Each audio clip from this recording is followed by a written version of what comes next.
오늘 말씀 본문은 다니엘서 8장 1절에서 14절까지 말씀입니다. 다니엘은 오늘 그 8장에 보면 첫 번째 그 짐승의 모습을 보게 되는데 두 뿔을 가진 순양의 모습, 그것을 이제 강가에서 봤다고 나와 있습니다. 이 순양은 메대와 바사 제국, 즉 페르시아 제국을 의미하고 있습니다. 이 두 왕국의 연합으로 인해서 바벨론의 그 큰 제국이 무너지게 되었죠. 변방에서 승승장구하고 영원할 것만 같았던 그 이 메대와 바사 제국, 이 바사 제국과 이 메대 제국도 얼마 지나지 않아서 그 나라가 또 사라지게 되었습니다. 오래 가지 못했다고 하는 거죠. 한 순념소의 환상을 또 이제 보게 됩니다. 이 순념소가 나타나서 강가에 서 있던 그 순양, 그 순양을 향하여 분노의 힘으로 들이받았다고 나와 있어요. 그러자 그 순양의 뿔이 꺾여지게 되고 그 앞에 엎드려지게 되었다라고 그렇게 이야기를 하죠.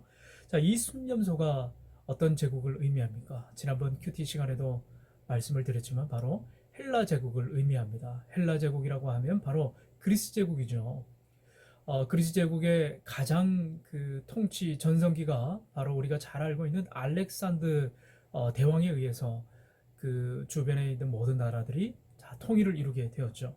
자, 이 알렉산드 대왕도 그 전성기를 구가하고 그 나라가, 그 제국이 영원할 것만 같았는데 그 나라도 얼마 가지 못했습니다. 이 뿔도 강해져 가다가 꺾여 나가고 다시 그 가운데 네 뿔이 또 솟아났다고 나와 있어요. 오늘 보니까 뭐 여러 뿔이 나오고 짐승도 나오고 굉장히 뭐 혼동이 되고 헷갈려 있는 것도 있는데 사실 이런 것은 그렇게 중요하지는 않습니다. 자, 이 의미는 뭐냐면 알렉산더 대왕 때 다시 또 동방원정으로 갔다가 역사서를 조금 관심이 가지고 계신 분들은 알겠지만 동방원정길에서 병을 얻어서 알렉산더 대왕도 병사하고 맙니다. 그러자 알렉산더 대왕 밑에 있었던 그 장수들이 이 대제국이었던 이 헬라 제국 그리스를 내분할을 해서 분열시켜서 각각의 왕들이 통치하게 되는 거죠. 자, 이 시리아의 셀류쿠스라고 하는 그런 왕조가 들어서게 되고, 애굽에는 우리가 너무나 유명한 이 프톨레미 왕조, 그 다음에 마케도니아의 카산드, 그 다음에 비두니아의 리시마쿠스 왕조, 이 네 왕들이 드러나서 각각 이 대제국이 분열되고 말았습니다. 그런데 또 오늘 환상해 보니까 이 네 뿔 중에서 그 중에 한 뿔이 또 크게 작은 뿔이라고 표현되어 있죠. 이 작은 뿔이 자라나서 남쪽, 동쪽 중요한 의미가 있어요. 그 다음에 영화로운 땅까지 향해서 커지고 하늘의 별들도 떨어뜨릴 만큼 커졌다라고 나와 있어요. 그래서 11절과 12절에 오늘 큐티에서 또 중요한 말씀인데요. 스스로 높아져서 군대의 주제를 대적하며 그에게 매일 드리는 제사를 없애버렸고 그의 성소를 헐었으며 그의 악으로 말미암아 백성이 매일 드리는 제사가 넘긴 바 되었고 그것이 또 진리를 땅에 던지며 자의로 행하며 형통하였더라 라고 이렇게 나와 있습니다. 여러분, 이 작은 뿔이 바로 셀류쿠스 왕조에서 등장한 그 극악무도했던, 특별히 유대인들을 박해하고 하나님의 성전에서 돼지를 잡아서 피의 제사를 드리는 성소를 더럽혔던 바로 안티오쿠스 4세를 의미하고 있습니다. 이때 유명한 이 마카비 형제들이 나타나서 혁명을 일으켰죠. 이 마카비 혁명이라고 그러는데 신구약 중간사 가운데 이 마카비 왕조 이 외경에서 나오는 이 마카비 성서에서 이 장면을 정확하게 잘 다루고 있어요. 바로 셀류쿠스 시대의 안티오쿠스 4세를 의미하고 있습니다. 이 작은 뿔. 자, 이처럼 이 뿔도 그 교만이 하늘에 찌를 만큼 닿았고 그 나라도 승승장구하고 영원할 것만 같았어요. 그러나 그 뿔도 얼마 가지 않아서 꺾여지게 됩니다.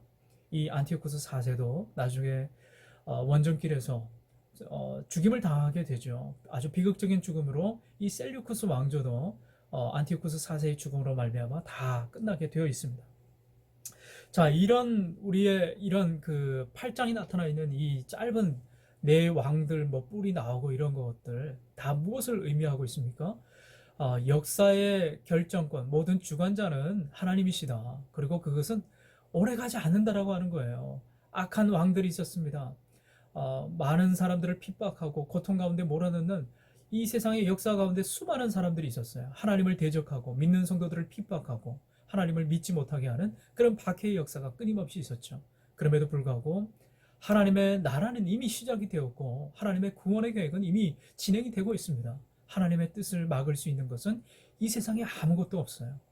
많은 나라와 왕들이 이 세상의 주인공처럼 등극하지만 한계가 있고 제한적이고 그 나라는 그리고 그들은 분명히 하나님 앞에 심판을 받게 된다라고 하는 거예요. 오늘 우리는 이 사실을 분명히 기억해야 됩니다. 하나님께서 나같이 작은 한 사람도 예수 믿고 하나님의 나라 가운데서 거하는 백성으로서 이 땅 가운데 당당하게 살아갈 수 있다라고 하는 거예요. 하나님의 나라는 이미 우리가 예수 그리스도를 믿음으로 인해서 하나님의 백성이 됨으로 인해서 이 땅 가운데 성취되고 있습니다. 우리는 그 신실하신 하나님의 놀라운 나라, 그 백성임을 믿고 하나님 앞에서 언제나 겸손하고 하나님 앞에 우리의 모든 주재권과 결정권을 드리는 우리 사랑하는 청년들의 삶이 되기를 바랍니다. 하나님을 절대적으로 신뢰하십시오. 하나님의 그 결정을, 하나님의 그 놀라우신 그 계획과 뜻을 우리가 믿음으로 바라보며 이 세상 가운데 승리하시는 저와 사랑하는 우리 모든 청년들의 삶이 되기를 주님의 이름으로 축원합니다.